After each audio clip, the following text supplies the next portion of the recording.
Nicole Lee Mosti og talar fyrir hönd Bjartrar framtíðar. Nicole Lee Mosti einn fárra sem hefur náð langt í stjórnmálum. Virðulegur forseti, góðir Íslendingar. Þrátt fyrir að tala ekki lýtalausa íslensku. Hún var alþingismaður 2016 til 17 fyrir Bjarta framtíð og segir mikilvægt að fólk af erlendum uppruna eigi sér fyrirmyndir í hópi stjórnmálamanna. Það þegar fólk sjá ekki fólk eins og þeim í þessi hlutverk, þá það minni að fylgjast með hvað gerast og hafa áhuga á því.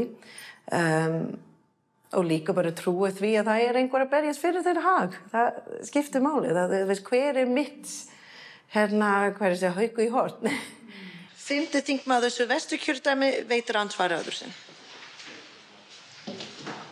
Nicole fyrsta konan af erlendum uppruna til að vera kjörin á Alþingi og til að gegna embætti varaforseta Alþingis.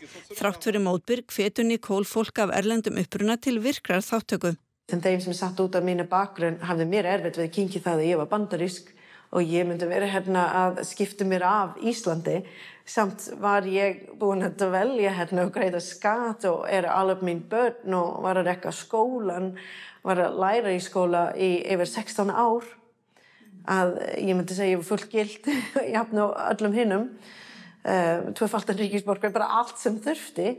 En samt það að ég var bara einhver kallað mig Trump-horra, sagði mig að fara eftir til mínu heimalandi og styðja með mitt fólk og allt sem var að gerast þar. Já, það var hrækti á mig einu sinni. Það var að lappa niður í götu og sagði að þjóðin þurfti ekkert á konu eins og mig. Og svo við veitum að það var pínu svona vegna tungumál. Ég tala ekki hrein íslensku.